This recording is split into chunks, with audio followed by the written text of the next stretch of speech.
নমস্কার বন্ধুরা, আজকের ক্লাসে আমরা পশ্চিমবঙ্গ পঞ্চায়েত পরীক্ষা পরবর্তী ম্যাথ প্র্যাকটিস সেট নাম্বার 6 নিয়ে আলোচনা করব। এর কারণ এর আগে অলরেডি আমরা 5টি প্র্যাকটিস সেট নিয়ে আলোচনা করেছি, যেটা হচ্ছে ম্যাথের ছিল।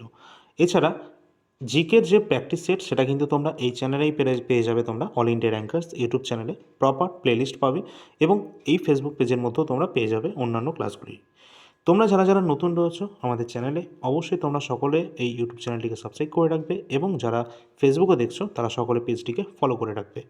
এবং তোমাদের সকলকে বলে রাখি, এখানে কিন্তু টেলিগ্রাম চ্যানেল রয়েছে, টেলিগ্রাম এবং আমাদের যে অ্যাপটি রয়েছে সেটা এই অল ইন্ডিয়া র্যাঙ্কার্স রয়েছে। এটিকে সকলে কিন্তু তোমরা যুক্ত হয়ে থাকবে, কারণ এখানে কিন্তু জিকের যে ক্লাসের পিডিএফ, ফ্রি পিডিএফ, সেটা কিন্তু তোমরা এখানে পেয়ে যাবে। তো চলো আমরা ক্লাস শুরু করি। আমাদের প্রথম আজকের প্রশ্ন রয়েছে ম্যাথের। বলা হয়েছে এখানে 225/144 এর বর্গমূলানুপাত নির্ণয় করতে বলা হয়েছে। তো এই যে বর্গমূলানুপাত, এটি কি? এটি হচ্ছে আমাদের এর যে বর্গমূল সেটাই কিন্তু আমাদের নির্ণয় করতে হবে, তারপর তাদের অনুপাত করতে হবে, সেটাই হচ্ছে বর্গমূলানুপাত। ঠিক আছে? তো এখানে কিন্তু আমাদের কি করতে হবে, দেখো 225 এর বর্গমূল করব এবং এটাকে আমাদের অনুপাতে আনতে হবে 144-এর বর্গমূল করে। তো 225 এটা কার বর্গ হয়ে থাকে? অবশ্যই 15 স্কোয়ার হয়ে থাকে 225, আর 12 স্কোয়ার হয় আমাদের 144। তাহলে এখান থেকে আমাদের ডাইরেক্ট উত্তর কত হবে? দেখো 15/12, 15/12 আমাদের অপশান নাম্বার ডিতে রয়েছে, সুতরাং এটি কিন্তু আমাদের সঠিক উত্তর হয়ে যাবে। ঠিক আছে? তো অবশ্যই সেটা দেখে রাখবে। যদি এটা আবার কাটাকুটি করে করা হতো তাহলে 3×5=15 এবং 3×4=12। ঠিক আছে? যেহেতু আমাদের অপশানে এটা আছে, সুতরাং অপশান নাম্বার ডি আমাদের সঠিক উত্তর হবে। চলো পরের প্রশ্ন কী রয়েছে। পরের প্রশ্নে এখানে বলা হয়েছে, যদি এ এর 12% এবং বি এর 25% এই দুটো সমান হয়, তাহলে A/B এটা আমাদের বার করতে হবে। তো এ এর 12%, প্রথমে তো এখান থেকে দেখো পার্সেন্টেজ তোমরা কেটেই দেবে। ঠিক আছে? তো A × 12 = B × 25, এটা আমাদের রয়েছে। তো এ আর বি এর অনুপাত কত হবে? A/B, যেটা আসছে আমাদের A আসবে আমাদের 25 এবং বি আসবে 12। সুতরাং এ এবং বি এর যে রেশিও হবে সেটা হবে 25/12। সেটা কোন অপশানে রয়েছে? অপশান নাম্বার এতে সেটা দেখতে পাচ্ছি আমরা। চলো পরের প্রশ্ন রয়েছে। পরের যে প্রশ্নে বলা হয়েছে, দেখো এক্স এর 36% ওয়াই এর 81%-এর সমান। এটাও সেম আমরা তাই করবো। এখান থেকে প্রথমে তো পার্সেন্টেজ তো কেটেই দাও। তারপরে দেখো এটা তোমরা এখান থেকে, আমি এটা ভালো করে আগে লিখেই নিই, এক্স এর 36 = ওয়াই এর 81। তো এটাকে আমরা কাটতে পারি, তাই না? তো 9 দিয়ে কাটতে পারি, 4×9 = 36 এবং 9×9 = 81। সুতরাং এক্স আর ওয়াই এর যে অনুপাত আসছে সেটা কত আসছে? এক্স আসছে আমাদের 9 এবং ওয়াই আসছে আমাদের 4। সুতরাং এক্স অনুপাত ওয়াই বার করতে বলেছে, 9:4 আমাদের সঠিক উত্তর হয়ে যাবে। কোন অপশানে রয়েছে এটা? 9:4। দেখো অপশান নাম্বার আমাদের বিতে রয়েছে, অপশান নাম্বার বি আমাদের সঠিক উত্তর হবে এটা। ঠিক আছে? একদম একদম বেসিক কনসেপ্ট কিন্তু রয়েছে এগুলো। আস্তে আস্তে আমাদের অঙ্কের যখনই লেভেল আস্তে আস্তে যখন প্র্যাকটিস সেটগুলো পরপর চলতে থাকবে, এর কিন্তু লেভেল কিন্তু আস্তে আস্তে ধীরে ধীরে বাড়তে থাকবে। ঠিক আছে? দেখো পরের প্রশ্নে কিন্তু বলা হয়েছে, এক্স ওয়াইয়ের চেয়ে 20% যদি বেশি হয়, তাহলে ওয়াই এক্সের চেয়ে কত শতাংশ কম হবে? প্রথমত 20% আমাদের ফ্র্যাকশান জানতে হবে। 20% মানে কত? 20% মানে হচ্ছে 1/5 ভগ্নাংশ, তাই তো? তো বলেছে 20% বেশি মানে +1। তো আমরা এটা কীভাবে করবো? দেখো এক্স হচ্ছে আর ওয়াই আছে এখানে। বলা হয়েছে যদি এক্স ওয়াইয়ের চেয়ে 20% বেশি হয়, এক্স যদি বেশি হয় 20% কার চেয়ে? ওয়াইয়ের চেয়ে। তাহলে ওয়াই যদি আমাদের 5 হয় এবং তার থেকে যদি 1 বেশি হয় এক্স, তাহলে এক্স কত হবে? 6। এবার বলা হয়েছে যে যদি এটা হয় তাহলে ওয়াই এক্সের চেয়ে কত শতাংশ কম হবে, এটা আমাদের বার করতে হবে। তাহলে দেখো ওয়াই এক্সের চেয়ে কত কম? 1 কম। কিন্তু কার ওপর? এটা কিন্তু এই এক্সের ওপর কম। তো এক্সের ওপর কম, এটার পার্সেন্টেজ বার করতে হলে 1/6 × 100 দিয়ে আমাদের গুণ করতে হবে এবং এর যে পার্সেন্টেজ ভ্যালু যেটা আসবে 1/6, যেটা আমাদের কত চলে আসবে অপশান অনুসারে, অপশান নাম্বার সি। দেখো 16.1/3% আমাদের উত্তর হবে। 2/3% আমাদের সঠিক উত্তর হয়ে যাবে। এত কম কিন্তু। ঠিক আছে? তো এইভাবে এটাকে আমরা ডিল করব। পরবর্তী আমাদের প্রশ্ন রয়েছে, দেখো পরের প্রশ্নটা রয়েছে আমাদের বিভাজ্যতা থেকে, অর্থাৎ ডিভিজিবিলিটি। তো ডিভিজিবিলিটি থেকে আমাদের 11 বিভাজ্যতার যে নিয়ম সেটাকে প্রথমে জানতে হবে। কারণ বলা হয়েছে এখানে একটা সংখ্যা, দেখো এক্স দেওয়া আছে, এবার এই সংখ্যাটিকে আমাদের ভাগ করতে হবে 11 দিয়ে এবং এক্সের মান কত হবে সেখানে। তো এটাকে আমরা কীভাবে বার করব? এটার বার করার একটা পদ্ধতি, সেটা আমি আগে দেখে নিই, এই নাম্বারটাকে লিখে নিই। দেখো 93,248 দেন আমাদের এক্স এবং 6। প্রথমে আগে দুটো দুটো করে তোমাদের এরকমভাবে আগে করে নেবে। কী করবে বলো তো? প্রথমে এখান থেকে এটা বাদ দেবে, ঠিক আছে, এটা থেকে এটা বাদ দেবে, এটা থেকে এটা বাদ দেবে, এবং লাস্টে দেখো এখানে আর কিছু নেই, মানে এখানে শূন্য ধরে নাও, সুতরাং 9 থেকে শূন্য বাদ দেবে। এইভাবে এটাকে আমরা মাইনাস করতে যাব, ঠিক আছে। তো এটা থেকে এটা বাদ গেলে কত হবে? 6 মাইনাস এক্স। তারপর এটা কত আসবে? 4। এটা আমাদের কত চলে আসবে? এটা দেখো আমাদের -1 আসবে, যেহেতু 2 থেকে 3 বাদ দিতে হচ্ছে। আর এটা তো আমাদের 9ই আসবে। এবার 11 দিয়ে বিভাজ্যতার নিয়ম হচ্ছে, যখন আমরা এই যে এইভাবে, এটা আমরা এইভাবে করেছি বলে তা না, আমরা এইভাবে এরকমও করতে পারতাম মাইনাস, ঠিক আছে। যা করব সেটা যেন সেই সিকোয়েন্সে পরপর চলতে থাকে। যাই হোক, এবার আমরা কি করব, এই যে টোটাল জিনিসটা এসছে এটাকে আমরা যোগ করব। তো যোগ করো। তো এখানে আসছে আমাদের 9, আর দিকে আসছে আমাদের 6, সরি 9 আর 4, 4 থেকে 1 চলে গেল, এটা আমাদের 3 আসবে এখান থেকে। তো এখান থেকে যেহেতু আমরা 3 পাবো, তাহলে হচ্ছে আমাদের কত? 12। 12 আর এদিকে 6 মানে হচ্ছে 18। 18 মাইনাস এক্স। এই যে 18 মাইনাস এক্স এসেছে, এটাকে কিন্তু 11 দিয়ে ভাগ যেতে হবে, এবং এখানে এক্সের মান কত হবে সেটা বার করতে পারলেই তো হবে আমাদের উত্তর। তো আমরা জানি যে 11 দিয়ে কিন্তু সেই সংখ্যাটাই ভাগ যায়, সেটা হচ্ছে কত কত? 11 দিয়ে যখন সংখ্যাটাকে ভাগ যায় আর কি, তখন আমরা কী কী পাবো? একটা পাবো 0, আর একটা পাবো হচ্ছে 11। 11 দিয়ে ভাগ করার পর আমরা কিন্তু এটা পাবো, ঠিক আছে, এটা আমাদের ভাগফল আসবে। তো এক্ষেত্রে আমরা যদি যেটা রয়েছে, এই যে 18 রয়েছে, 18 থেকে আমরা যদি কত বাদ দিই, দেখো 18 থেকে আমরা যদি ধরে নাও এখানে এটাকে আমরা 7 ধরে নিই, তাহলে যদি 7 যদি মাইনাস করি, তাহলে এটা তো 11 দিয়ে ভাগ যাবে, তাই না? তাহলে এক্সের মান আমাদের কত হবে? দেখো এক্সের মান কিন্তু 7ই হবে, ঠিক আছে। অপশান অনুসারে অপশান নাম্বার ডি আমাদের সঠিক উত্তরটি হয়ে যাবে, ঠিক আছে, ক্লিয়ার। এখানে কিন্তু আমাদের 11 দিয়ে ভাগ দিতে হবে, আর 11 দিয়ে ভাগ দিয়ে আমাদের হয় 0 আসতে হবে, নয়তো 11 আসতে হবে, ঠিক আছে। পরের প্রশ্নটা দেখো, আরও ভালো ক্লিয়ার হবে। 7 অঙ্কের একটা সংখ্যা এখানে দেওয়া রয়েছে এবং এটা 11 দিয়ে বিভাজ্য। তাহলে এখানে দেখো এক্স এবং ওয়াই দুটো সংখ্যা দেওয়া আছে, বলা হয়েছে এক্স এবং ওয়াইয়ের যোগফল কত হবে সেটা আমাদের জানতে চেয়েছে। তো এটাকে আগে সাজাতে হবে। তো 504, তারপর আছে এক্স, 5, ওয়াই অ্যান্ড 3। তো এটাকে আমরা প্রথমে কি করব, পরপর একইভাবে এটাকে আমরা মাইনাস করতে থাকবো। তো কীভাবে মাইনাস করব? ঠিক একইভাবে এরমভাবে আমরা মাইনাস করতে থাকবো, এবং এখানে আমরা 0 ধরে নেবো যখন, যেহেতু কিছু নেই। এবার এখান থেকে আমাদের আসবে 3 মাইনাস ওয়াই, এখান থেকে আসবে আমাদের 5 মাইনাস এক্স, এবং এখানে আসছে 4, এখানে আসছে আমাদের 5। তো সব কটাকে কী করবো, আমরা যোগ করব। তো 5, 5 10, 4 আর 3 7, তাহলে কত আসছে? 17। 17 মাইনাস কী আসছে? এক্স আর ওয়াই যোগফল দুটোই তো মাইনাস আছে না, তো মাইনাস কমন নিয়ে এক্স প্লাস ওয়াই। এটা আমরা 11 দিয়ে ভাগ যেতে হবে এটাকে, তাই তো। তো এটাকে 11 দিয়ে ভাগ যেতে হবে। দেখো এখানে 17 কিন্তু 11 থেকে কতটা বেশি আছে?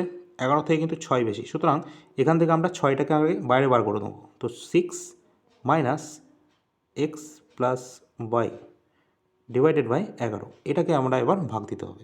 তো এখানে এক্স প্লাস ওয়াইয়ের কত মান হতে হবে? তো এখানে প্লাস আসুক বা মাইনাস, সেক্ষেত্রে কোনো সমস্যা আমাদের হবে না। কীভাবে করবো এক্ষেত্রে আমরা ডিল, দেখো 11 দিয়ে আমরা যদি এটাকে ভাগ দিতে যাই, তো এখানে এক্স প্লাস ওয়াইয়ের মান কত হতে হবে? তো 6 থেকে কত মাইনাস করলে, অর্থাৎ 6 থেকে যদি আমরা ধরে নিই 6 আর 11 যোগ করে কত হচ্ছে? 17। তো আমরা যদি এই জিনিসটাকে 17 ধরে নিই, এক্স প্লাস ওয়াইকে যদি 17 ধরে নিই, তাহলে কিন্তু দেখো এই 6 মাইনাস 17 মানে হচ্ছে -11, আর নিচে আছে আমাদের 11, তাহলে কিন্তু এটা ভাগ চলে যাচ্ছে, তাই না? তো অবশ্যই আমাদের এক্স প্লাস ওয়াইয়ের যে মান সেটা কিন্তু 17ই চলে আসবে। অপশান নাম্বার সি আমাদের সঠিক উত্তর কিন্তু হয়ে যাবে। ক্লিয়ার? এটা কিন্তু ইজিই ছিল, আমাদের 11-র বিভাজ্যতা শুধু এখানে জানতে হবে, আর কিচ্ছু না। পরের যে প্রশ্নটি বলা হয়েছে, এবং এটি কিন্তু অত্যন্ত গুরুত্বপূর্ণ প্রশ্ন রয়েছে, এটি কিন্তু ডেসিমেল অ্যান্ড ফ্র্যাকশন থেকে রয়েছে। বলা হয়েছে এখানে দশমিক সংখ্যা 3.127, কিন্তু 7-এর ওপর দেখো এটা বার আছে, তাই না? তো এই যে ভগ্নাংশ রূপে এটাকে পরিণত করতে হবে, তো আমরা এটাকে কিভাবে করব? প্রথমত এই দশমিকের আগে যেটা রয়েছে সেটাকে তো আলাদাই রেখে দিই আমরা, ঠিক আছে, সেটাকে আলাদা রেখে দেবো, প্লাস এখানে যেটা রয়েছে সেটাকে আলাদা রাখবো। 7-এর ওপর বার আছে, বারই রেখে দেবো। এইবার এই বার সরাতে গেলে আমাদের কি করতে হবে? প্রথমত এই বার যেটা রয়েছে সেটাকে সরাতে গেলে আমাদের করতে হবে এই 127 আমরা এখান থেকে মাইনাস করব যার মাথায় বার নেই। কি বললাম? 127 থেকে মাইনাস করব যার মাথায় বার নেই, মানে এই 12। দেখো 12-র মাথায় বার আছে? নেই। সুতরাং 12কে আমরা মাইনাস করব এবং নিচে কী লিখবো? দেখো নিচে কিন্তু যে সংখ্যার ওপর, অর্থাৎ যতগুলো সংখ্যার ওপর বার আছে, দেখো একটা সংখ্যার ওপর বার আছে, তাহলে নিচে আমরা একটা 9 লিখব এবং যাদের উপর বার নেই তাদের জন্য কিন্তু আমরা 0 লিখব। সুতরাং এরকম সংখ্যা কিন্তু দুটো আছে, তাই জন্য আমরা এখানে দুটো 0 লিখব। ক্লিয়ার হলো? এরপর আমরা কি করব? এরপর এখান থেকে আগে মাইনাস করি। তো 127 থেকে আমাদের 2 চলে গেল 5, তার মানে 115। তো 115/900 থাকছে আমাদের। এবং এর আগে কিন্তু আমরা জানি যে 3 ছিল আমাদের, 3টাকেও আমাদের যোগ করতে হবে। তো এটাকে যোগ করো, +3। তো এটা যোগ করলে আমাদের কত আসবে? নিচে তো আমাদের 900 আসবে এবং 3 9 27। তো এখানে আসছে 2700, 2800, 2815, 2815 কিন্তু চলে আসবে উপরে, তাই না? এরপর আমরা কি করব? এই 2815 যেটা আসছে এখান থেকে এটাকে কাটতে হবে। তো কত দিয়ে কাটা যাবে? এটাকে যদি আমরা মোটামুটি কাটি 5 দিয়ে যদি আমরা কাটি, তাহলে ওপর প্রথম নিচে কত থাকবে? 5, 18, 90, 180 থাকবে নিচে। আর উপরে যদি কাটি তাহলে যাচ্ছে আমাদের 5 5 25, 31, তো 5 6 30 এবং 3 5 15, তাহলে 563/180। এটা কোনো অপশানে আছে? হ্যাঁ। অপশান কোথায় রয়েছে? দেখো অপশান নাম্বার বিতে রয়েছে 563/180। অপশান নাম্বার বি আমাদের সঠিক উত্তর কিন্তু হয়ে যাবে। ঠিক আছে? তো কী করতে হবে? কিচ্ছু না, একটাই মাত্র নিয়ম রয়েছে এক্ষেত্রে। সেই নিয়মটা কী আছে? যে কটা সংখ্যার ওপর বার আছে তার জন্য একটা 9 আসবে, যাদের ওপর বার নেই তাদের জন্য দুটো 0 আসবে নিচে, মানে যে কটা সংখ্যা থাকবে তার জন্য সেই কটা সংখ্যার থাকবে, সেই কটা 0 আসবে এখানে। এবং উপরে কি করব? টোটাল সংখ্যাটা থেকে যার উপর বার নেই সেই সংখ্যাটা আমরা মাইনাস করে দেবো। 12-র ওপর বার ছিল না, তাই জন্য 12টা মাইনাস করে দিলাম। তো এইভাবে আমরা কিন্তু এটাকে ডিল করবো এই ধরনের অঙ্কের ক্ষেত্রে।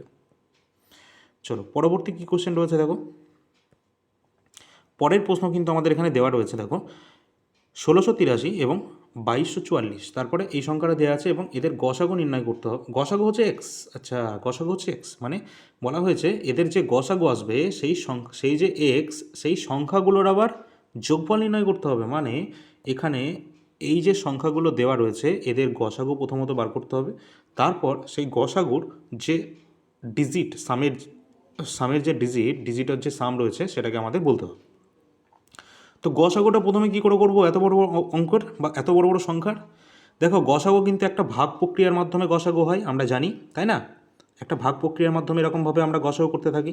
আর একটা পদ্ধতি হয়, সেটা হচ্ছে তোমাদের অন্তর্ফল বা তাদের ডিফারেন্স মেথডের মাধ্যমেও আমরা গসাগু বার করতে পারি। ঠিক আছে? তো কীভাবে বার করবো? দেখো প্রথমত বড় বড় সংখ্যাগুলো থেকে আগে মাইনাস করো।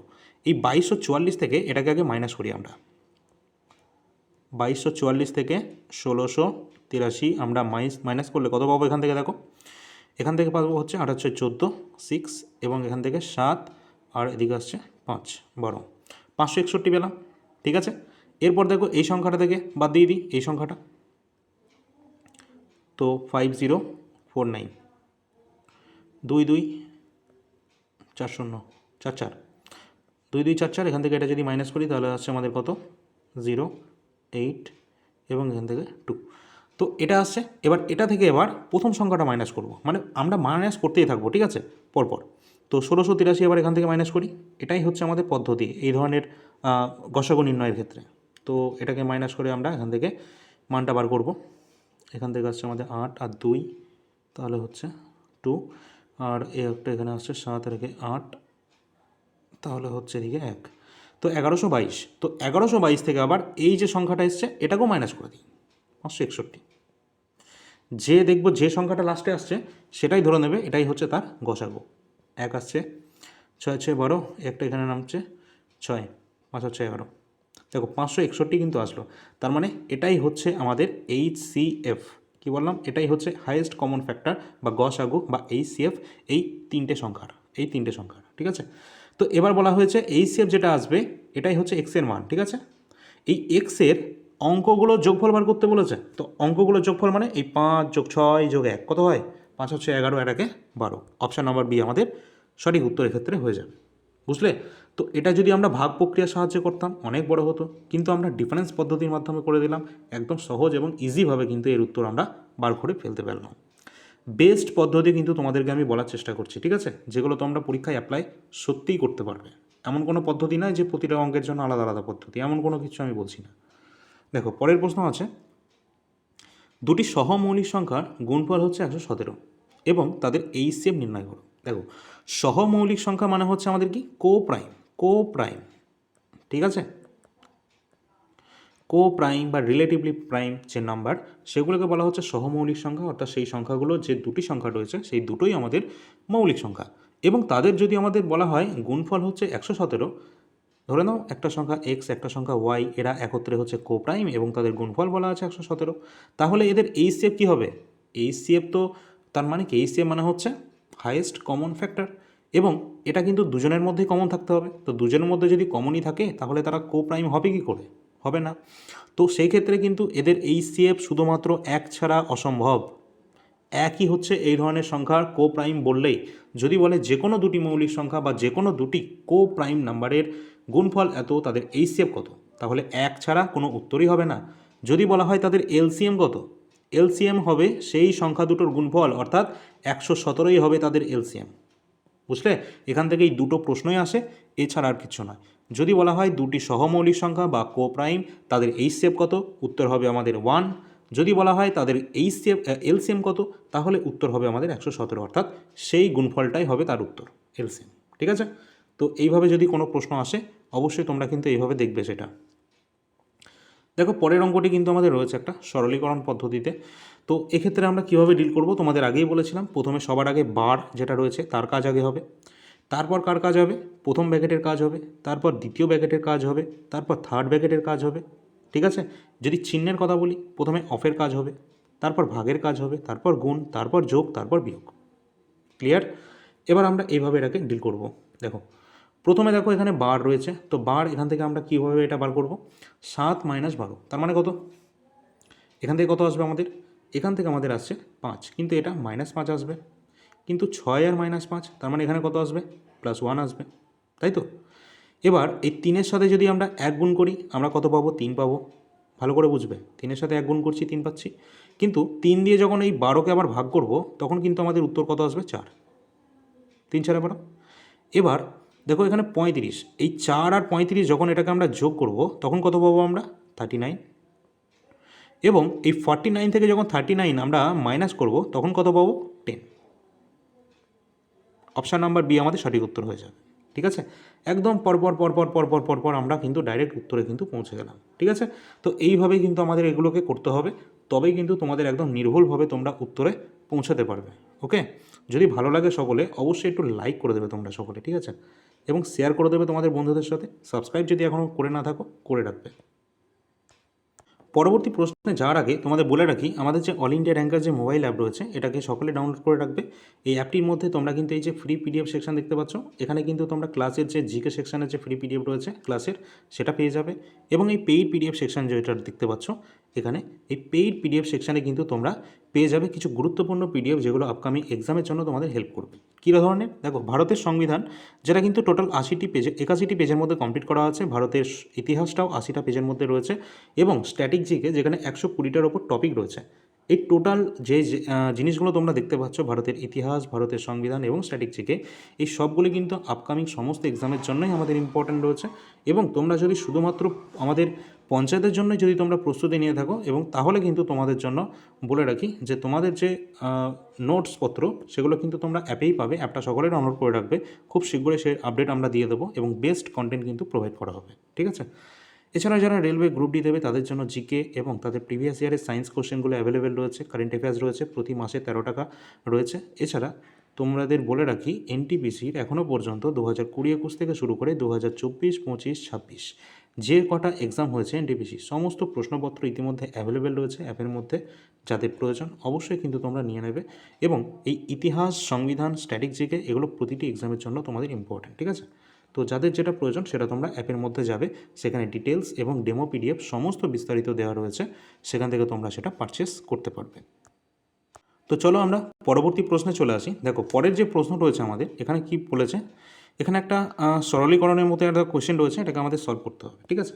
তো কী রয়েছে, প্রথমে দেখো 9 রয়েছে এবং 144।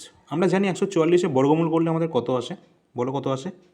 9 গুণ 12, তাই তো? 12 স্কোয়ার 144। নিচে আমাদের 4 4ই থেকে যাবে, ইন্টু 3 রয়েছে, 3 ইন্টু না দেওয়ারও কিছু নাই। তো এখানে 484 এর বর্গমূল করলে কত আসে দেখো? 20 স্কোয়ার হয় 400, 21 স্কোয়ার 441, 22 স্কোয়ার 484।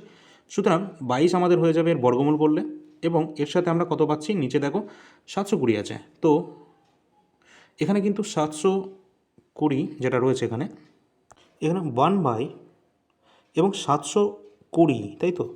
আচ্ছা, এখানে 720 তো তোমাদের কারো বর্গমূল তো হয় না, কিন্তু আমার মনে হচ্ছে এখানে মিস্টেক আছে, অবশ্যই মিস্টেক আছে, না হলে তোমরা তো অ্যান্সারে পৌঁছাতেই পারবে না। তো এখানে কিন্তু এটা 720 হবে না, 729 হবে, ঠিক আছে? এটা 9 হবে। তো 729 আমাদের কার আসে বর্গমূল করলে? অবশ্যই 27-এর, 27 চলে আসবে আমাদের এখানে, ঠিক আছে? তাহলে কিন্তু আমাদের কিন্তু মিলবে এটা। ওটা টাইপিং মিস্টেক আছে একটু, আর কিছু না। দেখো, আমরা যদি এটাকে কাটি, 4 3 12 চলে যাবে আমাদের, তাই না? তো এখানে আরও একটা জিনিস দেখো তোমরা, 3 তিরিক্ষে কত হয়? 9। তো 9 দিয়ে এটা চলে যাবে 3 বার, 3 9 27, তাই না? আর 3 দিয়ে একবার এটাকে আমরা কেটে দিতে পারি, 3 তিরিক্ষে 3, 3 তিরিক্ষে 9। তো এবার আমাদের পড়ে থাকলো কি? 22 ইন্টু 3, তো 66 আমাদের সঠিক উত্তর হয়ে যাবে। অপশান কত রয়েছে? অপশান নাম্বার সিতে আমাদের পেয়ে যাচ্ছি এটা, ঠিক আছে? ইজি ছিল একদম, শুধু ওটা টাইপিং মিস্টেক ছিল, আর কিচ্ছু না। দেখো পরের প্রশ্নটা দেখো, এখানে বলা হয়েছে গড় থেকে আমাদের রয়েছে এ বি সি ডি, 4টে সংখ্যা রয়েছে এবং এদের গড় ওজন দেওয়া আছে 56 কেজি। কত কেজি? 56 কেজি। তো আমরা এখান থেকে যোগফল বার করতে পারি, A B C D, A B C এবং ডি, এদের যোগফল আমরা বার করতে পারি। তো 56কে 4 দিয়ে গুণ করো, তাহলেই তো এদের যোগফল আমরা পেয়ে যাবো। তো 4 6 24, 4 হাতে 2, আর 4 5 20, আর 2 22, তো 224 আমরা পেলাম এখান থেকে। এবং এ বি সি এদের গড় দেওয়া আছে 52। তো এ বি সি এদের গড় কত আছে? এ বি সি এদের গড় দেওয়া আছে আমাদের 52, তাহলে এদের যোগফল কত আসছে তিনজনের? 3 দুগুণে 6, 3 5 15, 156 এদের আসছে এটা। এবার ভালো করে লক্ষ্য করো, এখানে সি এবং ডি এর গড় ওজন 48 কেজি হয়, তাহলে সি এর ওজন কত? সি এবং ডি এর গড় ওজন যদি 48 হয়, তোমরা এখান থেকে ভালো করে দেখো, আমরা যদি এই এ বি সি ডি থেকে এ বি সিকে যদি মাইনাস করে দিই, কী পাবো বলো তো?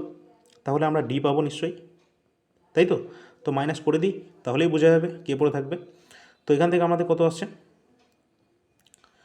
এখানে আমাদের যেটা পড়ে থাকছে সেটা হচ্ছে আমাদের 8 আর 6 14 আসছে। তারপর আসছে আমাদের কত? এখানে 5, আর এখানে আসছে আমাদের কত? 6, ঠিক আছে? তো 68 আসছে আমাদের ডি এর মান, ঠিক আছে?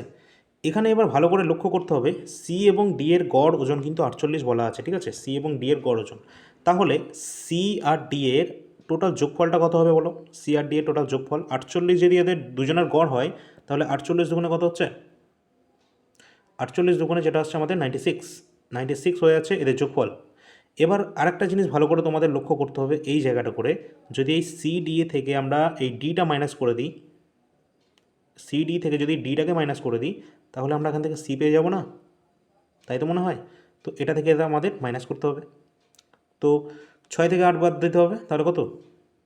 8, এবং এই যে 7 আর 9, 28। তো এখান থেকে সি এর মান আমাদের কত চলে আসছে? 28 কেজি। অপশান নাম্বার এ আমাদের সঠিক উত্তর কিন্তু হয়ে যাবে, ঠিক আছে? তো এইভাবে একদম বেসিক, কিচ্ছু না। প্রথমে 4 জনার আমাদের গড় দেওয়া ছিল, 4 জনার যোগফল বার করলাম। তারপর আমাদের কে দেওয়া ছিল এখানে? এবিসি এর যোগফল বার করলাম, এবং এই এবিসি থেকে এবিসিডি থেকে এবিসিকে মাইনাস করলাম। তারপর আমরা কি পেলাম দেখো? ডি পেলাম 68। আবার এখানে বলা ছিল সি এবং ডি এর যে 48 কেজি বলা ছিল এখানে কোশ্চেনে, তাহলে আমরা কি করলাম? এই 48 কেজি 48 ইন্টু 2, সেটা সি এবং ডি এর আমরা পেয়ে গেলাম কত? 96 পেলাম। এবং এই 96 অর্থাৎ সি এবং ডি এর যোগফল থেকে আমরা যদি শুধুমাত্র ডিটা মাইনাস করে দিই, তাহলে আমরা সি পেয়ে গেলাম, যেটা 28, আর এটাই আমাদের উত্তর, তাই তো? ক্লিয়ার সকলের? চলো পরের প্রশ্ন। পরের কোশ্চেনে কী বলা হয়েছে, যদি 10টি জামার ক্রয়মূল্য 8টি জামার বিক্রয় মূল্যের সাথে সমান হয়, তাহলে লাভ বা ক্ষতি কত হবে? কিচ্ছু নেই অঙ্কে। 10টা জামার ক্রয় মূল্য মানে হচ্ছে কস্ট প্রাইস ইকুয়াল হচ্ছে 8টা জামার সেলিং প্রাইসের সাথে, তাই তো? তাহলে এটা আমরা কি করব, 2 দিয়ে কাটো, 5 2 10, 4 2 8, cost price divided by selling price, রেশিওটা আমরা কত পাচ্ছি দেখো, 4/5। এবার দেখো 4 টাকার জিনিস আমরা 5 টাকায় বিক্রি করছি, লাভ কত হচ্ছে, লাভ হচ্ছে আমাদের 1 ইউনিট। লাভ কত হয়, মানে লাভ বা ক্ষতি এটা কার ওপর হয়, লাভ বা ক্ষতি সব কিছু হয় আমাদের এই ক্রয় মূল্যের ওপর, যেটা আছে 4 ইন্টু 100%। পেয়ে যাচ্ছি আমরা কত, 25% আমাদের কত হচ্ছে, লাভ হচ্ছে, যেহেতু এটা আমাদের প্লাস রয়েছে তো লাভই হচ্ছে। ঠিক আছে, তো এইভাবে এটাকে আমরা করে দেবো। চলো পরের প্রশ্ন দেখি। নেক্সট হচ্ছে, যদি 63 বস্তুর ক্রয় মূল্য, আচ্ছা একই কোশ্চেন, ঠিক আছে সেম, তো 63টা বস্তুর ক্রয় মূল্য ইকুয়াল টু হচ্ছে 54টা বস্তু রয়েছে তার বিক্রয় মূল্যের সাথে এসপির সাথে সমান। এসপি মানে সেলিং প্রাইস, মানে বিক্রয় মূল্য। এবার এটাকে কিন্তু আমরা কত দিয়ে কাটবো দেখো, 9 দিয়ে কাটা যেতে পারে। ঠিক আছে, তো কাটো, কালারটা চেঞ্জ করে, 6 9 54 এবং 7 9 63। তো কস্ট প্রাইস এবং সেলিং প্রাইসের যে রেশিও সেটা আমরা পাচ্ছি কত, 6/7।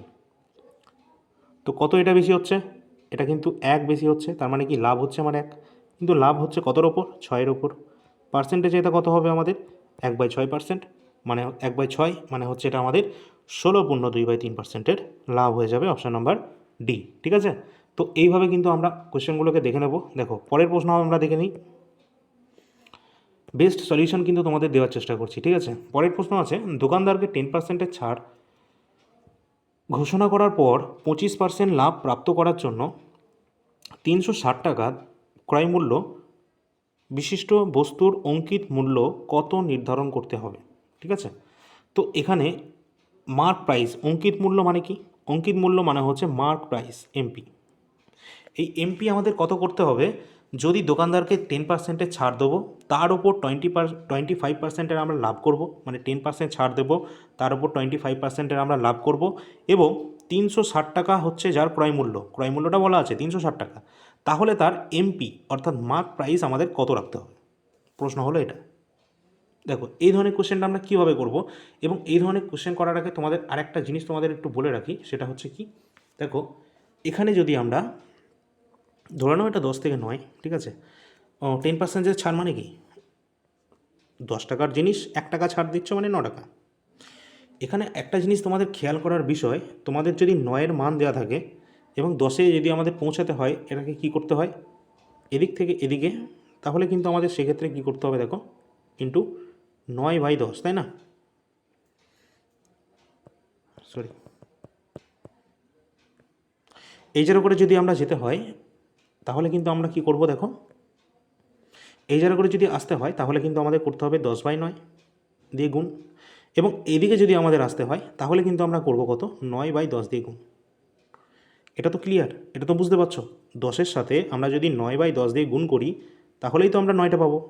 আবার ঠিক উল্টো দিক থেকেও সেম, যদি এই 9-এর সাথে আমরা এই 10/9 দিয়ে যদি গুণ করি তবেই তো আমরা 10টা পাবো না। তো এটাই হচ্ছে একটা কনসেপ্ট, সেই কনসেপ্টটা একটু খেয়াল রাখতে হবে তোমাদের। এবার আমরা কিভাবে করব এটা, প্রথমে তো আমাদের বলা আছে 360 টাকায় ক্রয় মূল্য,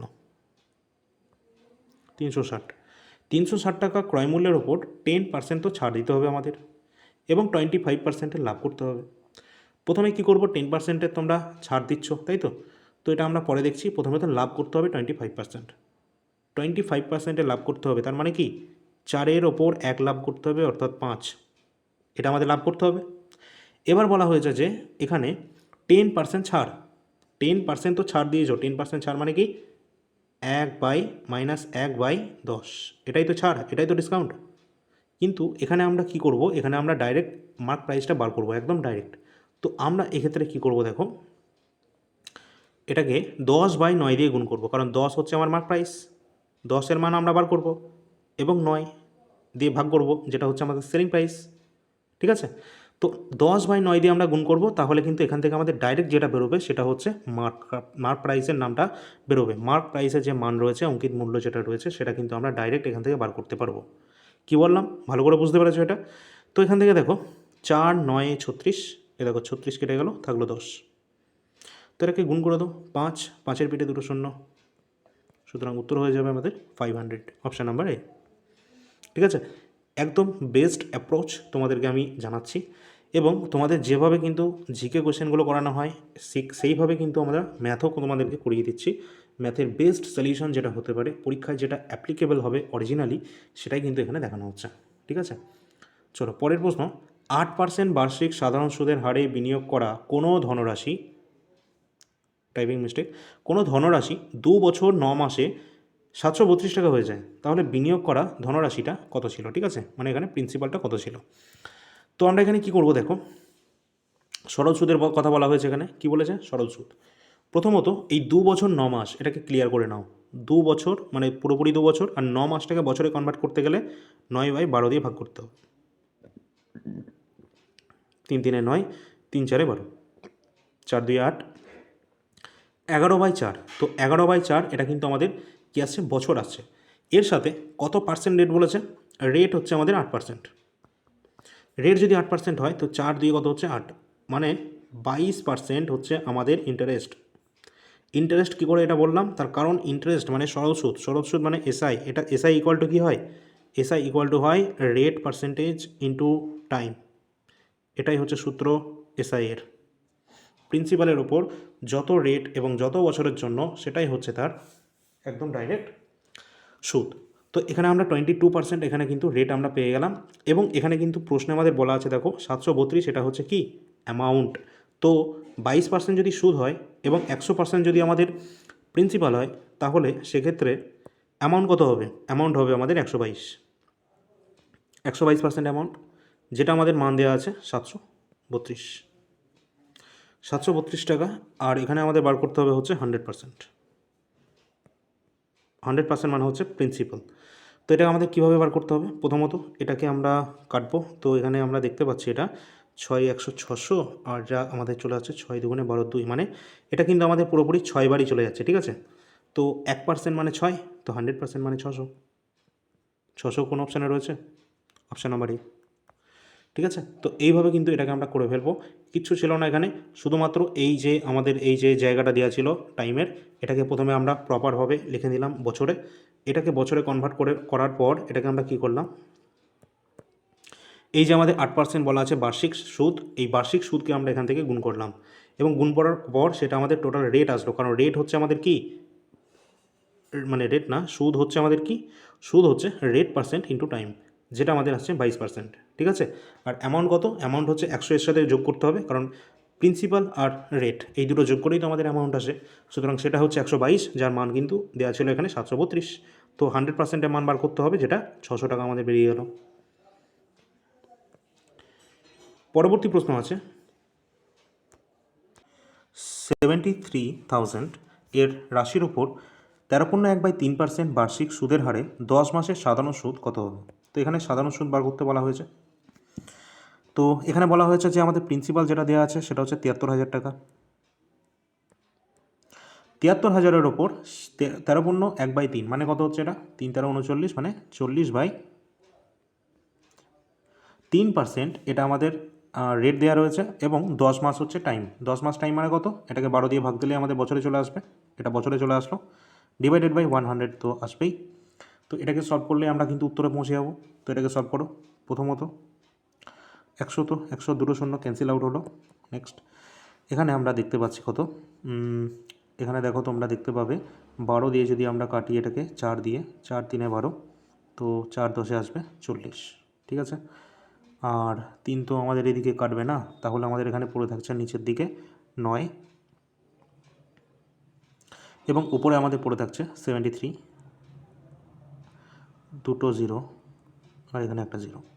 তো 73,000/9 আমাদের এখানে পড়ে থাকছে। তাহলে আমাদের উত্তরটা কত হবে? দেখো এখানে কিন্তু প্রশ্ন কিন্তু বলাই আছে যে সাধারণ সুদ প্রায় বলা আছে, মানে অ্যাপ্রক্স আমাদের এটা বার করতে হবে। ঠিক আছে, তো 73,000-কে 9 দিয়ে ভাগ করতে হবে, অ্যাপ্রক্স আমাদের উত্তরটা কত আসবে? কত আসতে পারে? নিচে যদি আমরা 9-এর বদলে এটাকে যদি 9-এর বদলে 9 না ধরে এটাকে যদি 10ই ধরতাম, তাহলে একটা শূন্য তো কেটেই যেত না।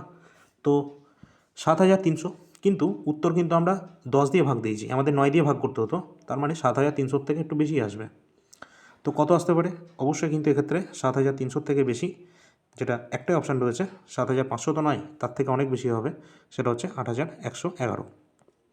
যদি এটাকে আমরা ভাগও করতে পারতাম 9 দিয়ে, 8 9 72, তার মানে আমরা বুঝতেই পারছি প্রথমত 8 আসবে, তার মানে একটাই অপশান ছিল আমাদের, অপশান নাম্বার বি। ঠিক আছে, তো এইভাবে এটা আমরা করতে পারি। পরের প্রশ্ন আছে, একটি কক্ষে 60 জন ছাত্র আছে, তাতে মেয়ে এবং ছেলের অনুপাত দেওয়া আছে 5:7। যদি 5 জন ছেলে কক্ষ থেকে বেরিয়ে যায়, তাহলে ছেলে এবং মেয়েদের নতুন যে অনুপাত সেটা কত হবে? Easy question. প্রথমত আমাদের এখানে কি বলা হয়েছে, টোটাল এখানে এই কক্ষে, শ্রেণীকক্ষে বা এখানে এই যে ক্লাস রয়েছে, এখানে টোটাল ছাত্রের সংখ্যা কত? 60। এবার এই যে 60 রয়েছে, এই 60টাকে আমরা 2 ভাগে ভাগ করে দিচ্ছি, বয়েজ এবং গার্লস। ঠিক আছে, তো বয়েজ এবং গার্লস এদের অনুপাত কত আছে? দেখো, মেয়ে এবং ছেলে এখানে বলা আছে 5-7, তো মেয়ে হচ্ছে 5, ছেলেদের সংখ্যা হচ্ছে 7, অনুপাত হচ্ছে এটা, এটা যোগফল কত আসছে? 5 আর 7, যেটা আসছে আমাদের কত? 12, এবং যার মান কিন্তু এখানে কত আছে? 60, তাই তো? তো এটা কত গুণ? 5 12 60, তো 5 গুণ। তার মানে আমরা এখান থেকে পেয়ে যাব ছেলে এবং মেয়ের সংখ্যা, কিন্তু এখানে তা বলিনি, এখানে কিন্তু কি বলা হয়েছে, প্রথমত ছেলে আর মেয়ের সংখ্যাটাকে বাড়ি করে নিই 5 দিয়ে গুণ করে, এটাও 5 দিয়ে গুণ করে, তো 35 এবং 25, এখান থেকে এটা পেলাম। এবার বলা হয়েছে যে 5 জন ছেলে যদি কক্ষ থেকে বেরিয়ে যায়, তো 5 জন যদি এখান থেকে মাইনাসই করে দেওয়া হয় 5, এখানে থাকবে কত? 30টা ছেলে আর 25টা মেয়ে, তাই তো? তাহলে যদি আমরা অনুপাত করি, অনুপাতটা যদি আমাদের করতে হয় 30:25, কত আসবে? 5 6 30 এবং 5 5 25, 6:5, যেটা অপশান নাম্বার এতে কিন্তু আমাদের দেওয়া রয়েছে।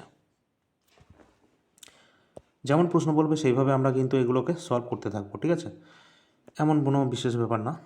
পরের প্রশ্নে বলা হয়েছে এখানে, PQR একটি কাজ তারা 9 18 এবং 12 দিনে করছে। তো আমরা দেখি, পি করছে 9 দিনে, PQR 9 দিনে করছে, 18 দিনে করছে এবং 12 দিনে করছে। এদের আমাদের নিতে হবে এলসিএম, এবং এলসিএমটা আমরা কীভাবে নেব? প্রথমত সবথেকে বড় সংখ্যা 18, অর্থাৎ 9 গুণ 2 18 হলো। এরপর 9 তো চলে এসেছে এবং 12 আছে, তো 12-র মধ্যে 3 আর 4, 3 4 12, কিন্তু এখানে একটা যদি 2 নিয়ে নিই তাহলে এটা কমপ্লিট হবে। ঠিক আছে, এবার এখানে আমরা যেটা লিখবো সেটা হচ্ছে এফিসিয়েন্সি লিখবো। এখানে 9 তো আমরা কেটে যাচ্ছে, 9 9 কেটে যাচ্ছে, থাকছে কত? 4। কিউয়ের ক্ষেত্রে 9 2 18, থাকছে 2, আর 12 মানে 3 4 12, থাকছে হচ্ছে 3। এগুলো যেগুলো আসলো সেটা হচ্ছে আমাদের কি? এফিসিয়েন্সি এদের সকলের। এখানে কি বলা হয়েছে, তারা কাজ শুরু করে এবং পি প্রথম দিন কাজ করে, কিউ দ্বিতীয় দিন কাজ করে, আর তৃতীয় দিন কাজ করে। এরকম চক্রাকারে কাজ চলতে থাকলে কতদিনে সেটা পূর্ণ হবে, এটাই আমাদের এখানে জানতে চাইছে। ঠিক আছে, কাজটা কতদিনে শেষ হবে? তো এখান থেকে আমরা দেখতে পাচ্ছি যে এই টোটাল কাজটা যদি 3 দিনে করে, 3 দিনে কতটা ইউনিট কাজ হবে? প্রথমত টোটাল ইউনিট কত? 4 9 36, টোটাল কাজ হচ্ছে 36 ইউনিটের কাজ। এই 36 ইউনিটের কাজ যদি এরা এই সমস্ত এফিসিয়েন্সির মাধ্যমে করে, তাহলে কত কাজ হচ্ছে একদিনে? 4 আর 2 6, 6 3 9, টোটাল 9 ইউনিট এখানে কাজ কিন্তু হচ্ছে। ঠিক আছে, 9 ইউনিট, তো 9 ইউনিট কাজ হচ্ছে 3 দিনে, তাহলে আমাদের করতে হবে 36 ইউনিট কাজ। তো 36 ইউনিট কাজ করতে টাইম কত লাগবে? এটা কত গুণ আসছে? 4 গুণ, তাহলে নিশ্চয়ই এখানেও 4 গুণ হবে, তো 3 4 12, টোটাল কত দিন টাইম লাগবে? 12 দিন কিন্তু টোটাল এখানে কিন্তু টাইম লেগে যাবে। ঠিক আছে, অপশান নাম্বার বি আমাদের সঠিক উত্তর হবে। এরপর পরবর্তী আমাদের যে প্রশ্ন আছে, পরের প্রশ্নটাও কিন্তু আমাদের কি রয়েছে দেখো, এখানে বলেছে দুটি ইনলেট পাইপ আছে এবং এ এবং বি, একটি খালি ট্যাঙ্কে তারা 22 এবং 33 ঘন্টায় ভরতে পারে।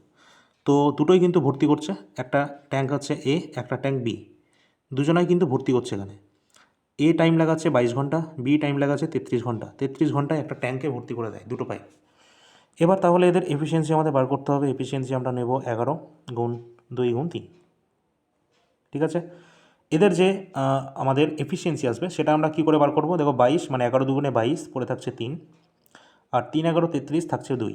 এটা হচ্ছে এ আর বি এর এফিসিয়েন্সি। তারা টোটাল কতটা কাজ করতে পারে? 3 দুগুণে 6 11 66, টোটাল 66 ইউনিট কাজ তাদেরকে করতে হবে। কী বলা হয়েছে? তাদের একসাথে খোলা হয়েছিল, কিন্তু ট্যাঙ্ক ভরার 3 ঘন্টা, আচ্ছা এখানে 3 আছে, ঠিক আছে, 3 ঘন্টা আগে পাইপ একে বন্ধ করে দেওয়া হলো। দেখো কাজটা চলছিল, কাজটা চলতে চলতে একসাথে খোলা হয়েছিল, কিন্তু ট্যাঙ্কটা ভর্তি হওয়ার ঠিক 3 ঘন্টা আগে পাইপ একে বন্ধ করে দেওয়া হচ্ছে। কেন বন্ধ করে দেওয়া হবে? আমরা বন্ধ করব না, পাইপ এটাকে আমরা খোলা রাখবো, একে কাজ করতে দেবো। তো 3 ঘন্টায় এ আরও কত ইউনিট ভরবে? এ 1 ঘন্টায় ভরে 3 ইউনিট, তাহলে 3 ঘন্টায় ভরবে কত? 9 ইউনিট। 9 ইউনিট আমরা এটাকে কাজ চালাবো। তাহলে এখানে যদি এটাকে আমরা যোগ করি তাহলে আমাদের 9 আর 6 15, আর এদিকে আসছে আমাদের কত? 75 ইউনিট কাজ আমাদের টোটাল করতে হবে এবার, ঠিক আছে। যেখানে এ বি কেউ বন্ধ নেই, দুজনাই চলছে। এখানে বন্ধের কথা বলা হয়েছিল, আমরা বন্ধ করলাম না, আমরা এর যে 3 ঘন্টা কাজ সেটাও এখানে ইনক্লুড করে দিলাম, ঠিক আছে। এর ফলে আমাদের 75 হচ্ছে টোটাল ইউনিট হয়ে গেল। এবার আমরা কি করব, ট্যাঙ্কটি উভয় পাইপ দ্বারা কাজ চলছে, এবার কত ঘন্টা সময় লাগবে এটাকে ভর্তি করতে। তো এবার এই যে 75 ইউনিট এসেছে, এটা হচ্ছে টোটাল ওয়ার্ক। এই টোটাল ওয়ার্কটা কে কে করছে? এ প্লাস বি দুজন মিলে করছে। দুজন মিলে কতটা করবে? 5। তারা দুজনে মিলে করছে কত? 5 ইউনিট। তাহলে তাদের টাইম কত লাগবে এ প্লাস বি এর? 5 15 75, 15 দিন কিন্তু তাদের টাইম লেগে যাবে। অপশান নাম্বার ডি কিন্তু সঠিক উত্তর হবে, ঠিক আছে। তো এই অঙ্কটাকে কিন্তু আমরা এইভাবে করব। পরের কোশ্চেন এবং আজকে লাস্ট কোশ্চেন রয়েছে, যেখানে কি বলা হয়েছে, 90 কিলোমিটার প্রতি ঘন্টা গতিতে চলছে একটি রেলগাড়ি এবং একটি বিদ্যুতের খুঁটিকে 18 সেকেন্ডে এবং একটা প্ল্যাটফর্মকে 65 সেকেন্ডে অতিক্রম করছে। তাহলে প্ল্যাটফর্মের দৈর্ঘ্য কত হবে সেটা আমাদের বার করতে হবে। প্রথমত এখানে 18 সেকেন্ড আর এখানে 65 সেকেন্ড, আর অপশানও দেখো সব মিটার আছে, মানে আমাদেরকে এখানে মিটার পার সেকেন্ডে স্পিডটাকে নিয়ে যেতে হবে, কিন্তু আমাদের স্পিড কিলোমিটার প্রতি ঘন্টায় দেওয়া আছে। তো 90কে প্রথমত আমাদের মিটার প্রতি সেকেন্ডে নিয়ে যেতে হবে, যার জন্য 5/18 দিয়ে গুণ করব। তাহলে এটা কত আসবে? 5 18 90 মানে 25 মিটার প্রতি সেকেন্ড কিন্তু স্পিড আসবে, ঠিক আছে। এরপর আমরা কি করব, ট্রেনের দৈর্ঘ্য বার করব। কার দৈর্ঘ্য? ট্রেনের দৈর্ঘ্য। ট্রেনের যদি আমরা দৈর্ঘ্য বার করি তাহলে এখান থেকে কীভাবে বার করব? ট্রেনটি স্পিড হচ্ছে 25 মিটার প্রতি সেকেন্ড এবং ট্রেনটি কিন্তু এই খুঁটিটাকে 18 সেকেন্ডে অতিক্রম করছে, তাই তো। তো খুঁটিটাকে অতিক্রম করে দিচ্ছে মানে সে তার নিজের দৈর্ঘ্যটাকে অতিক্রম করছে। তাহলে ট্রেনের এখান থেকে আমরা লেন্থ পেয়ে যাচ্ছি 18 দিয়ে গুণ করলে। এখন গুণ করার দরকার নেই। তারপর এইটা আবার প্ল্যাটফর্মকে যখন অতিক্রম করছে তখন কিন্তু ট্রেনটা 65 সেকেন্ড কিন্তু টাইম লাগাচ্ছে। তাহলে আমরা কিন্তু প্ল্যাটফর্মের দৈর্ঘ্যটাকে বার করতে পারবো। কী করে বার করব? এই যে প্ল্যাটফর্মের দৈর্ঘ্যটা বার করব, প্রথমে যেটা বেরোবে ট্রেনের দৈর্ঘ্য আর প্ল্যাটফর্মের দৈর্ঘ্য দুটো একসাথে আমরা বার করব। কী করে বার করবো একসাথে? 65 সেকেন্ড অতিক্রম করছে আর 25 মিটার প্রতি সেকেন্ডে যাচ্ছে, ঠিক আছে। তাহলে এই দুটো যদি গুণ করি তাহলে আমরা পেয়ে যাব যে ট্রেনের লেংথ এবং প্ল্যাটফর্মের লেংথ দুটো একসাথে পেয়ে যাচ্ছি। এবার এই প্ল্যাটফর্মের দৈর্ঘ্য আর ট্রেনের দৈর্ঘ্য, এটা থেকে যদি ট্রেনের দৈর্ঘ্য আমরা মাইনাস করে দিই তাহলে যেটা পড়ে থাকবে সেটাই হচ্ছে প্ল্যাটফর্মের দৈর্ঘ্য, তাই না? আর এটাই আমাদের প্রশ্নে কিন্তু জানতে চেয়েছে, এই যে প্ল্যাটফর্মের দৈর্ঘ্য, এটাই আমাদের জানতে চেয়েছে। তো এটাকে আমরা সলভ করব, কিন্তু সলভ কী করে করব? প্রথমত 25 তো দুটোতেই কমন আছে, আমরা নিয়ে নিই 25টাকে। 65 থেকে 18 আমাদের মাইনাস করতে হবে। কত থেকে? 65 থেকে 18 মাইনাস করতে হবে। যেটা পড়ে থাকবে সেটাকে এখানে গুণ করে দেবো, সেটাই আমাদের প্ল্যাটফর্মে চলে আসবে। তো এটা আমরা যদি করি তাহলে এখান থেকে কত আসছে আমাদের? এদিকে আসছে আমাদের কত? 7 এবং এদিকে আসছে আমাদের 4। তো 47 দিয়ে এটাকে যদি আমরা গুণ করি তাহলে আমাদের কত আসছে প্ল্যাটফর্মের দৈর্ঘ্য? দেখো 25 দিয়ে গুণ করব, তাহলে 25 দিয়ে যদি আমরা গুণ করি, 6 25 150, 7 25 175, 175-এর 5 থাকছে আমাদের কত? 17, 4 25 100, তাহলে থাকছে কত? 117, 1175 অপশান নাম্বার ডি কিন্তু হয়ে যাবে প্ল্যাটফর্মের দৈর্ঘ্য। আমি কী করলাম কোশ্চেনটা একবার আমি ভালো করে তোমাদেরকে বলে দিচ্ছি, ঠিক আছে। দেখো প্রথমত এখানে আমাদের এটা কিলোমিটার প্রতি ঘন্টায় দিয়েছিল স্পিড, আমরা মিটার প্রতি সেকেন্ড বার করলাম স্পিড, ঠিক আছে। তারপর কি করলাম? তারপর এখানে যেটা করলাম, এই যে ট্রেনের যে স্পিড এখানে দেখতে পাচ্ছ, ট্রেন এখানে কত দেওয়া ছিল? 18। একটা ট্রেন সে 18 সেকেন্ডে একটা বৈদ্যুতিক খুঁটিকে পার করছে, তার মানে কি সে 18 সেকেন্ডে নিজের দৈর্ঘ্যটাই অতিক্রম করছে। তাহলে এই যে এটা আমরা বার করলাম, এটা তো ট্রেনের নিজের লেংথ বার করলাম, এই 25 × 18, 25 × 18 মানে কি সে তার নিজের দৈর্ঘ্যটাই অতিক্রম করছে, মানে ট্রেনের দৈর্ঘ্য এখান থেকে আমরা এটা পেয়ে গেলাম। ক্লিয়ার? এরপর এরপর যেটা এখানে করলাম সেটা হচ্ছে 10 প্লাস প্ল্যাটফর্মের দৈর্ঘ্য। এটা কী করে বার করলাম? 10 প্লাস প্ল্যাটফর্মের দৈর্ঘ্য এটা কিন্তু এখান থেকে আসলো। এই যে একটি প্ল্যাটফর্মকে 65 সেকেন্ড অতিক্রম করছে 65 সেকেন্ডে। এই 65 সেকেন্ডকে প্ল্যাটফর্মে অতিক্রম করছে, এর মানে কি? ট্রেনটা নিজের লেংথটা কভার করছে, তার সাথে প্ল্যাটফর্মের লেংথটাও কভার হচ্ছে, মানে ট্রেন প্লাস প্ল্যাটফর্ম দুটোই কিন্তু এখানে কভার হচ্ছে। এই 25 মিটার প্রতি সেকেন্ড স্পিডে 65 সেকেন্ডে সে কিন্তু এটা অতিক্রম করছে। তাহলে এই দুটো যদি গুণ করে দিই আমরা ট্রেনের যে দৈর্ঘ্য আর প্ল্যাটফর্মের দৈর্ঘ্য দুটোই পেয়ে যাচ্ছি। এবার এটা থেকে যদি আমরা এটা মাইনাস করি, এই ট্রেনের যে লেংথ বা ট্রেনের যে আমাদের দৈর্ঘ্য সেটা যদি মাইনাস করে দিই, তাহলে কিন্তু আমরা পেয়ে যাব প্ল্যাটফর্মের কত লেংথ আছে বা প্ল্যাটফর্মের দৈর্ঘ্য কতটা। এবার বিয়োগ করার ক্ষেত্রে এখানে কিন্তু আমরা একটা শর্টকাট ব্যবহার করলাম। সেটা কি আছে? সেটা কিন্তু আর কিচ্ছু না, এই যে 25 আর 18 আছে এখানে, আর এখানে আছে কত? 25 ইন্টু 65। আমরা যে দেখতে পাচ্ছি যে 25 তো দুই জায়গাতেই কমন আছে, তো 25টাকে আমরা এখানে বসিয়ে নিলাম এবং এই 65 থেকে 18কে মাইনাস করলাম, যেটা আসলো আমার 47 এখানে গুণ করে দিলাম, তাহলেই তো হয়ে গেল না? তো 1175 আমাদের অপশান নাম্বার ডি সঠিক উত্তর কিন্তু চলে আসলো। তো এই রকম কিন্তু কোশ্চেনগুলো ছিল, ভালো ভালো কোশ্চেনই ছিল আজকে ক্লাসে, এবং ভালো ভালো প্রশ্নের সাথে ভালো ভালো সলিউশনও নিয়ে চলে এসেছি। ঠিক আছে, প্রতিটা প্রশ্ন দারুণভাবে সলভ করানোর চেষ্টা করলাম তোমাদেরকে। যদি কারোর পছন্দ হয়ে থাকে তাহলে আর কি বলবো, সাবস্ক্রাইব করে রাখো এই চ্যানেলটিকে এবং ফলো করে রাখবে এই পেজটিকে, অল ইন্ডিয়া র্যাঙ্কার্স নাম একটাই, অল ইন্ডিয়া র্যাঙ্কার্স। তোমরা টেলিগ্রাম গ্রুপও পেয়ে যাবে এবং ডাউনলোড করতে পারবে এই অ্যাপটি, অল ইন্ডিয়া র্যাঙ্কার্স যার নাম রয়েছে। ঠিক আছে, তো সকলে লাইক এবং শেয়ারটা করে দিও। ধন্যবাদ সকলকে। পরবর্তী ক্লাসে দেখা হচ্ছে এবং এর পরবর্তী ক্লাস থাকবে পঞ্চায়েতের প্র্যাকটিস সেট নাম্বার সম্ভবত 19, এটাই হবে, কারণ জিকে নিয়ে আলোচনা করা হবে পরবর্তী ক্লাসে। ঠিক আছে, জিকের দারুণ সলিউশন করানো হচ্ছে, যারা দেখছো ইতিমধ্যে তারা অবশ্যই জানো, আর কিছু বলার নেই। এবং এই যে জিকের যে সম্পূর্ণ ক্লাস, যার পিডিএফ কিন্তু এই অল ইন্ডিয়া র্যাঙ্কার্স মোবাইল অ্যাপেই তোমরা পাবে। শুধু তাই নয়, পঞ্চায়েত পরীক্ষার জন্য যে ব্যাচ, সেটা কিন্তু নোটস বা পিডিএফ নোটস যাই বলো না কেন, সেগুলো সব কিন্তু তোমরা পেয়ে যাবে এই অ্যাপের মধ্যে। তার জন্য আগে থেকে কিন্তু তোমরা এই অ্যাপটিকে সকলে ডাউনলোড করে রাখবে এবং টেলিগ্রামে যুক্ত হবে, টেলিগ্রামে সমস্ত আপডেট কিন্তু দিয়ে দেওয়া হবে। ঠিক আছে, তো চলো দেখা হচ্ছে পরবর্তী ক্লাসে। ধন্যবাদ সকলকে।